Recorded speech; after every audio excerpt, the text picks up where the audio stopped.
Hi everyone, today we're talking about what happens when your nervous system is running your business. Signs, looking for the signs that says stress is making your decisions instead of you with a clear mind. Hi, if you don't know me, my name is Shannon Schroeder. I am the F-Bomb coach and I help ADHD women build sustainable systems for their businesses and their lives. So let's get into it. Have you ever looked back at your business, at a business decision and thought, why did I do that? Whether you undercharged a client, you said yes to a project that was draining, you avoided launching something for 6 months, maybe longer, or over-explained yourself in an email until you ended up with 3 paragraphs or maybe 3 pages. You thought doing this was a strategy. It's not. It's your nervous system doing damage control. We've all done these things. There's absolutely no shame here. The point isn't you made bad decisions. The point is you weren't actually in the driver's seat when you made them. Your brain was in survival mode, and survival mode is not a business coach.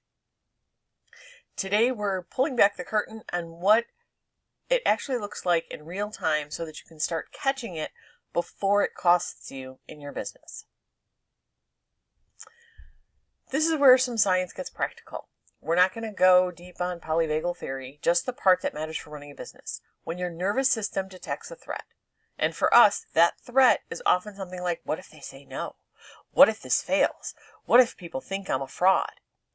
It hijacks the part of your brain responsible for decision making.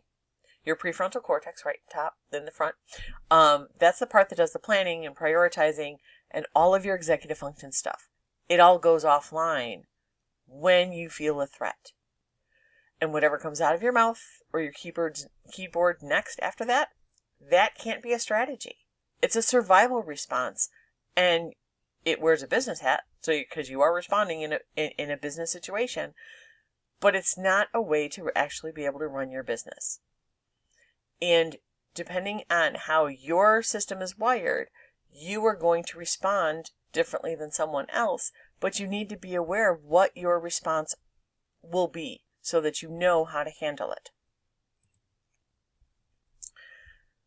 I want you to take a second and notice as we look at these, which one feels most familiar.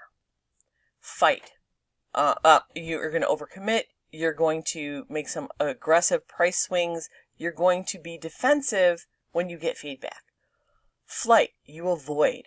You avoid launches. You ghost your inbox. You start new things before finishing old ones because if it's not finished, it can't go out and then you don't have to worry about the response.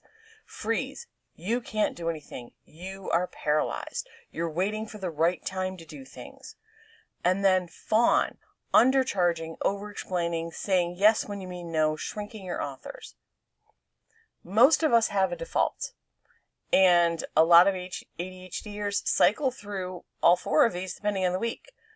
None of these are flaws. They're how your brain handles what brains do, and that is to protect you. When your threat response is making your pricing decisions, your launch calendar, and your client agreements, you're no longer running a business. Your brain in fight, flight, freeze, or fawn mode, right? In that fear, that's running your business. All of your past experiences that cause your nervous system to react that way, that's what's running your business. Let's take a look at some of the, we're going to look at these in a little bit more detail so that you can really recognize them and see which one is yours. What fawn looks like. Fawn is sneaky because it looks like generosity. It looks like you're being a good service provider. It feels like kindness. But there's a difference between genuine generosity and generosity driven by fear. When you're fawning, you're not making a business decision. You're trying to prevent a threat response. You're managing your nervous system, not your business, and the cost adds up. So you quote a lower price before they ask. You add extra deliverables because you're afraid they're going to leave. They're going to leave your membership or leave you as a client.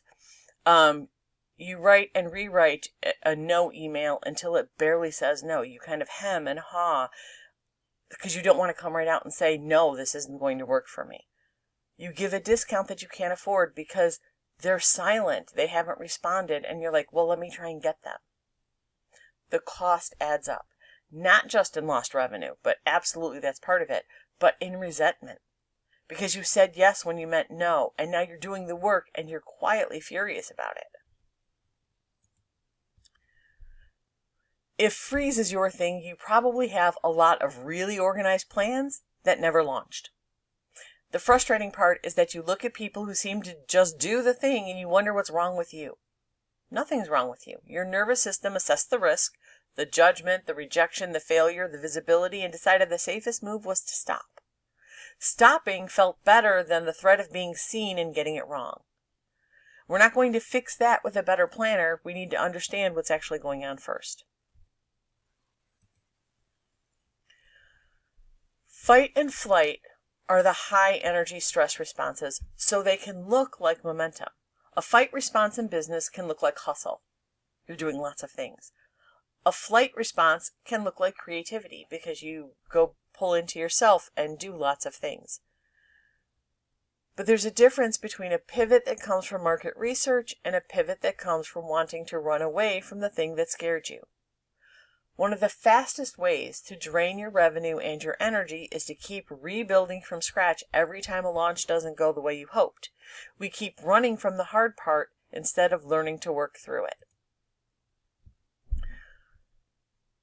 Stress decision warning signs. These are your red flags, not because you're bad at business, but because your brain is doing its job, protecting you. It's just not the job you need it to do right now. The goal is not to never have a stress response, because brains are going to do what they do. The goal is to notice it before you send the invoice, before you publish the offer, before you take the client. Even a 90-second pause between the feeling and the decision can completely change what you do next. And we're going to talk about how to build that pause. This isn't about making you feel bad about past decisions. It's about making the invisible visible. A lot of the ADHD business tax, the money neurodivergent people lose, isn't from the lack of skills or lack of effort. It's from the decisions made in survival mode. And you can't fix what you can't see. So we're naming it, we're looking at it, and we're talking about what to do instead. And yes, this can be uncomfortable, but you can either sit with some of the discomfort and then fix it, or you're going to keep being trapped where you are right now. Interrupting the pattern, the 90-second rule. Stress hormones peak and begin to clear in about 90 seconds. It sounds simple, and it is genuinely hard when you're in it because once your nervous system is activated, waiting feels impossible. The urge is loud, but here's the thing. You don't have to respond immediately to almost anything in your business. The client can wait 24 hours for the proposal. The email doesn't need to go out in the next 5 minutes. The discount doesn't have to be offered before they ask. That urgency is coming from inside your nervous system, not from the actual deadline. So practice catching it before you act on it. So you notice the urge, the need to send, say yes, lower the price, whatever. Name what you're feeling. This is scary. I'm afraid that they're going to say no. Wait. Breathe. Don't act yet. And then ask, is this a business decision or is this a nervous system decision? If you can give yourself the 90 seconds, chances are that your system will calm, and then you can think about how you truly want to respond, not how your nervous system was urging you to respond. One of the most powerful things you can do for your business right now is to set your prices, your policies, and outline your offers on a day when you feel good, on a regulated day, and then commit to those decisions. When the stressed version of you shows up and wants to discount or pivot or over-explain, you have something to point back to. This is how my business runs, and then you can stick to it. You made that decision when you had access to your full brain. Trust that version. Your stressed brain is trying to protect you. Your regulated brain is trying to grow your business. Let your regulated brain lead. When you want to have a regulated business, look at some of these starting points. To build in decision delays. Never send a financial response in the moment. Create a stress list. tasks you know you to avoid, and name why your default name your default response so you can catch it faster. Design offers, pricing, and policies from a calm state instead of a reactive one. So your one thing for this week: before you make your next business decision, whether it's big or small, ask yourself, is this coming from strategy or is it coming from stress? You don't have to answer it yet, just start asking the question. That pause is where the power lives, that power to regulate your system. So just ask that one question, one time, before you send the quote or say yes or decide to blow up your offer suite. Is this strategy or stress? And sit with it for 90 seconds and see what happens. You might be surprised at how often the answer changes what you do next. Thank you for spending time with me today, and I will see you in the next video.